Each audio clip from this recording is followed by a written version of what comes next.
ยเรียบร้อยมันบ่เรียบร้อยเรียบร้อยจ้ามือที่สองจนค่ำมืดเป็นอะไรไม่เห็นน้ำข่อยเลี้ยงดีอยู่บ่นั่นได้เปิดไว้ถ่าเลยนะเย็นปองที่สองกังเว้นเหล่าขาวพี่น้องเอ้ยกลางคืนพัดหน้าเพิ่นเป๊กเบียร์เอาเป๊กก็เป๊กว่าเฮ้ยเบียร์อยู่เฮ้ย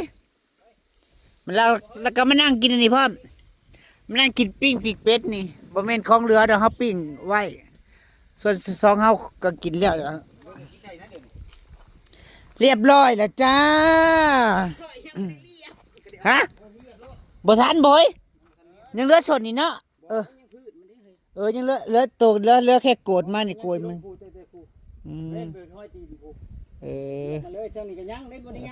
สิว่าแล้วก็เบรกซะก่อนเบรกซะก่อนมันบ่นั่นก็ถอดไฟโซลาร์เซลล์ใหม่เพิ่นเนาะคิดกันเกินเนี่ยหังก็ได้99%เชียวแล้วก็92ซะเครื่องคล้องมาที่ตัวสัตว์ไปกินปิ้งปีกเก๊กกันนะปีกเป็ดเฮ้ยสิเมื่อก่อนบ่จะสิมาใหม่มันสิฮอดอันเมียมันเฮือนโอ้โหเรื่อยเลยเบิกไปแล้วทั้งเบิดเท่าไหร่ก็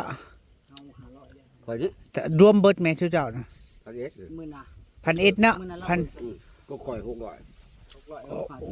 โอ้ยกับทั้งเบิดน่ะเป็น1,200เป็น1,200แต่ว่าดีค่อย600มื้อนี้ค่อยเบิก200ค่อยไปให้หมอ100บ่อย่าว่าเจ้าเบิกเราที่เจ้าเบิกว่าเด้อนะครับมันจะบ่ถือนั่นเจ้าอีกที่ว่าแล้วก็เอาไปแล้ว1,200น้อยเนาะ600บ่7แล้วมื้อแรกเจ้าไป200แล้วก็มื้อวานก็เอาไป1,000ก็เป็น1,200 1,200บัดนี้ก็เหลือ1,800คือบ่มีใบย่อยเฮ้ยบัดนี้สิโตไปสิปั่นกันเด้อใบพันไดนี่เลยหายบ่โลดฮะแล้วแต่บ่มันใบเหลือใบพันใบเดียวนี่เรื่องนั่นใบเดียวแล้วมื้อละมาอีก800หั่นดินี่นะนี่เอาไปเบิดซะนะใบพันนี่สิเอาไปหันเบิดอลิอีตาหาต้มตาต้มปอต้มไตต้มใส่ต้มพุงมึงสิบ่ให้เหลือจักร้อยบ่ให้เหลือบื้อ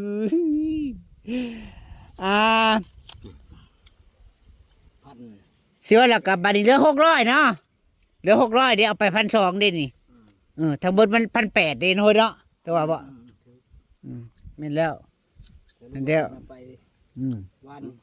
เหลือ600บัดนี้เหลือ600แล้วเบิกเท่าไหร่วันแล้วเบิกซ้ำกันแล้วคนละ500แค่จอนึงก็ง่ายรถพูดละ6ก็ง่ายรถวัน100นึงเฮาไปยืนในโต๊ะได้แล้วบัดนี้มื้นก็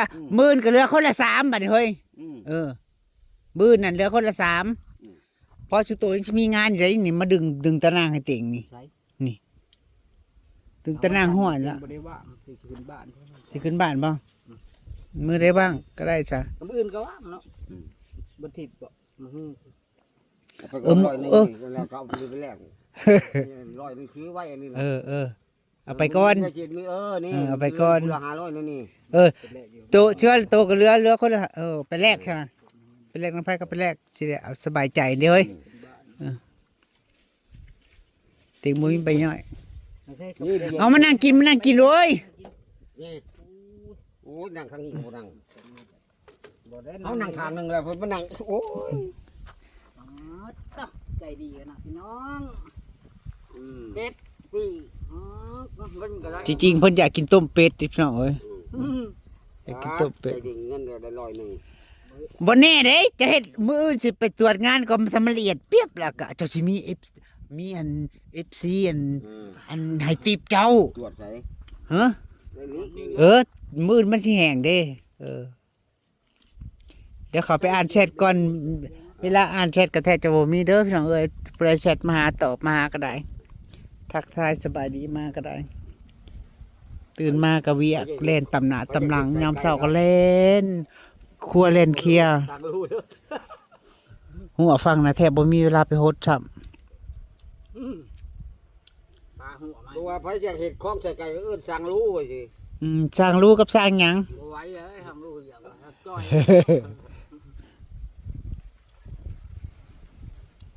มันจับใครเด้อคือจะมือได้เนี่ยทำเวียด นี่ได้ที่เขาไปซื้อตะปูอยู่มันได้แล้วต้อง ว้าวไว้แต่ว่าโอ้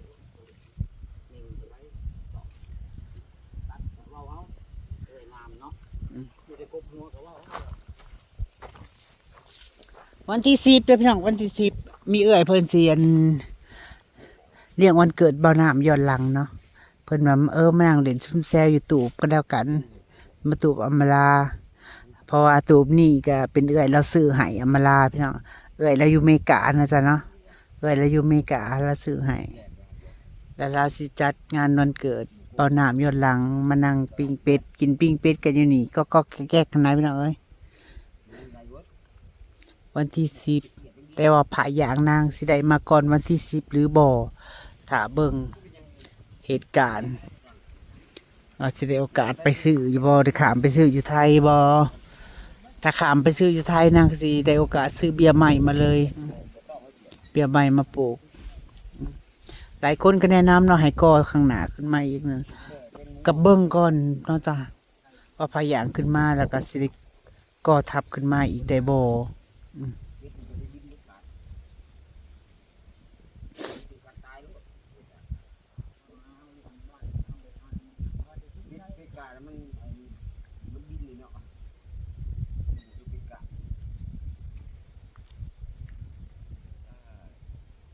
พญาจ้อยจะว่าใส่บล็อกนี่มันสิเบิดจักร้อยก้อนนี่ ว่าต้องแพรกบังแล้ว บล็อกใส่ห้าสิเลี้ยงแบบบ่ให้น้ำมันพัดต่ำเข้าไปดิ นั่นแหละมันก็ต้องจะรับเม็ดดึงรู้ เนาะ สูงเท่าใดก็อิฐมันยาว40เซนอยู่แล้ว อ๋อ40 เซนบ่อิด ก้อนความยาว40 เซนแบบห้อยจะก้อนแล้วก็แบบยามพ้นระยะน้ำมันไหลลงเข้าไปดิ เอาสูงเท่าใดก็เฮาก็ตะละเม็ดแท้แล้วจะสิถือแล้ว แม่น ถ้าเม็ดหนึงก็5ก้อนนี่สูงอ่ะฮะเอาก็ละ20เนาะ จะเติมมากคือว่า มันก็สิเสมอเลยคันความลึกเม็ดหนึงก็ดิ ปลูกผักบุ้งเฉยๆเด้อ แม่นขอบมันที่เป็นภาคที่สิปลูกผักบงเด้อเฮ้ย ผักบุ้งให้มันคักให้มันเดือดลงน้ำนะปาก แม่นให้มันเป็นออกซิเด้ ก็ขึ้นมา ไอ้สินั่นน่ะ คักเลยนะ เจ้าก็เอาอันเอาบอกกันไปเลยแถวหนึง ก็นั่นแหละก็เลยคิดว่าระหว่างให้เจ้าอันกอกขี้ดินใส่กระสอบมาติ่งพายาง กับระหว่างก่อบล็อกเลี้ยงโตไปอันใดโอเคกว่า ก็บอกนะ ก็บล็อกกันเลยเนาะแปลว่าคอยอยากเอาพายางขึ้นมาห้องนี้ได้แต่จ้อย แล้วก็เอาบล็อกมาติ่งแล้วก็ติดกันไป ให้มันสูงกว่าหน้าดินหน่อยนึงแบบยามฝนเลยย่านน้ำน่ะมันไหลลงไป น้ำขี้ตมเฮ้ย บ่ได้ น้ำขี้ตมมันไหลลงไปมันสิคุณเอเล่ได้บาดที่นี่ แม่นก็ทำนี่บ่ได้แม่นของเจ้า เขายังว่า ตอนแรกค่อยว่าอยากให้เจ้าน่ะ ทำสูงกว่า เอาขี้ดินใส่กระสอบแล้วมาติ่งพยางให้มันสูงกว่าหน้าดินเด้มันก็ได้อยู่ ได้แต่มัน ได้หลายวิธี มันก็เมื่อยเด้เฮ้ยเพื่อจะไปขนดิน เพื่อสิไปโจกดินมาใส่ ใครยุ่งเกาะกันนี่เลยใส่ ก็อันนี้มันสิง่ายกว่าเฮ็ดปอกๆแป๊กๆไปแล้วก็แล้วอันนี้อืม ก็ได้เทก็ได้ ก้อนที่สูงประมาณ3บ่ ก็ได้เท เฮ้ยบ่ได้ว่าก็3ขึ้นมา ก็เลี้ยงอันไปเลยติเที่ยวดึงพยางขึ้นมาพี่ใดแล้วก็แล้วตัวตั้งก้อนอิฐนะให้มันสูงกว่าหน้าดินนิดหน่อยนึงนี่ ประมาณ2 นิ้วก็ได้ อืม นั่นการ เป็นก้อนได้บ่ นั่นก็เทไม่มีใบแบบเทออกไปก็ได้ตัวคันน้อยๆจำนี้ เฮ้ยเทคานเอาเลยบ่ ที่คันทับหรือคันน้อยๆนะ เอาหินกับทรายก็มีเนาะเทคานเฮ็ดคานไปเจ้าเฮ็ดคานเป็นบ่ล่ะ โอ้ยก็เป็นบ่ได้เฮ็ดก่อสร้างจักว่าปีจักปีแล้ว มันจังบ่เปลืองอิฐเด้พอจะจ้อย ความคิดเจ้าโอ้ยเก่งสุดยอดใช่นะ มันแน่นกว่าอีท เนาะ เทนะมัน แม่นแท้ ท้มังหินนี่ มันไปเลยเนาะไอ้ เอาแบบนี้ถ้าคอยสร้างปูนมากคือจบเลยเจ้า นี่ก็ได้มันยังว่าต่อกันเนาะไอ้ปูนนี่มัน ใส่กับดินเลยนี่ก็ได้บ่จักดินแบบ อืม ใส่ ใส่ดินหยังหินชายตีนก็พญาจ้อยเว่าบื้นใช้เจ้าเป็นสวซอยน่ะใส่รถไถมา ช่วยซอย อันกองมาขี้นึกกองนี่ใช่คนน่ะอยู่หน้าพุ่น ไปโกยมากกับว่า เฮ้ยเจ้าใส่รถเข็นมาน่ะไม่ใช่ยากเจ้าสิเมื่อยอยู่ถ้ายังดีก็ตักใส่รถไถมาแล้วเข็นมาก็มาเลยว่าเจ้าสิเอาจัก20อยู่หั่นน่ะจัก20 บาทเนาะอยู่หั่นแหมกองนี่หั่นกองมาขี้นึกกองนี่ใส่เที่ยวหนึงเลย กองชาวบ้า เออน กันเองนะ20 บาท 20 บาทเหล้าขาวก็10 บาทก็เป็น30 สบาย มื้อจังว่าการไปเบิ่งตอนนี้ก็กินให้มันอันนี้ก่อนเป๊กหย่ำก่อนเว้ยเพราะว่าเธอว่าเธอยังงานของเธอยังเหลืออยู่ ลูกนะ เหลือ92นั่นล่ะนี่เหลือแต่ข้างพื้นมัน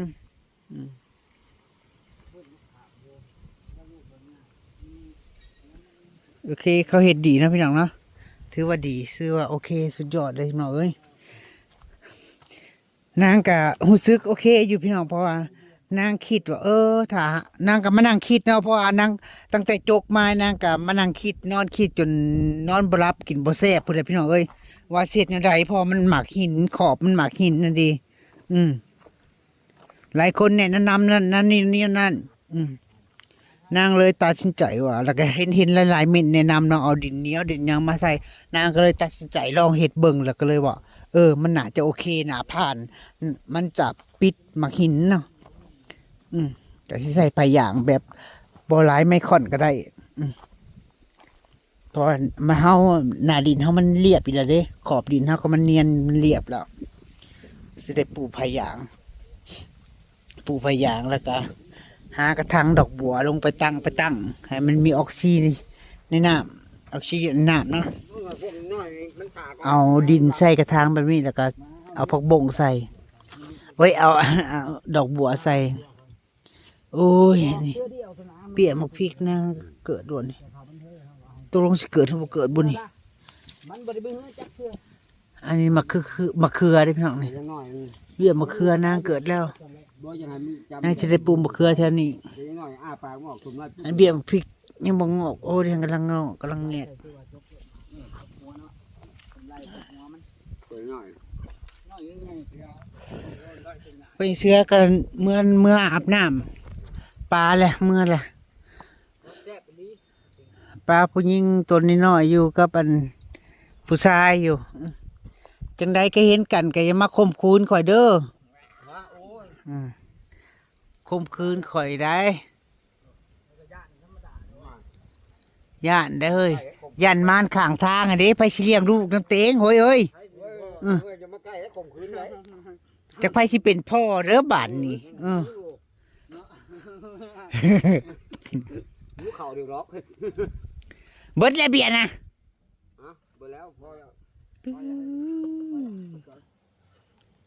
กินเรื่องบ้าง กินเหล้ากินแล้วเขา จะหยิบไปปล่อยกับไฟไปปล่อย อามาจะช่วยๆยังนี้บ่ดินบ่บ้านอย่าไปดอกบ่จอกเจ้าคือแล้วจะไปนี่ เอาไปเรียกเงิน เราเล่น ไปแลกเงินก่อน เงินไป1,000ต้องแลกกันพี่น้องต้องจัดแยกกัน ถึงจะแยกย้ายใส่รถตัวอยู่นอกพวกมอไซค์บ่เพื่อน หักอันลงตาให้โอ้เราอ่ะวิทย์มันก็บ่ได้เฮ็ดเรามันยำเหนียว คือลุงใหญ่ปีนั่นหลายปีเลย ทำกันง่ายๆเอาน่ะ อยู่บนน่ะหาอยู่หากินหาค้าขายง่ายบ่ยใส่ก็ง่าย ง่ายมันตั้งแต่เรียนนั่นตลอดได้เฮ้ยมันเป็นบ้านวัฒนธรรมแบบโอ้ยขยายตัวไว้ก่อนดีได้ดิน75ในของมันไม่ถึงว่าดินของรัฐแต่ว่ายังเป็นประวัติเขาขึ้นไปแรกๆเขายังตัดให้อยู่ได้ นี่เอาลง พี่น้องนางก็สิปล่อยเขาอยู่นางก็สิเมื่อก่อนเนาะเมื่อหาบน้ำนอนก่อนจ้ะบืนก็ค่อยมาสานต่อใหม่ เป็นยังไงก็อ้ายก็สิหาเวลาแบ่งเวลาไปเฮ็ดแนวอื่นนำอยู่เนาะแต่ละมื้อก็ตื่นมาก็เข้ามาแต่สวนนอนหลายคนก็สิเบื่อหน่ายนานๆค่อยมาขามมาเบิ่งก็โอเคอยู่สำหรับนี้ละจ้ากุดไนท์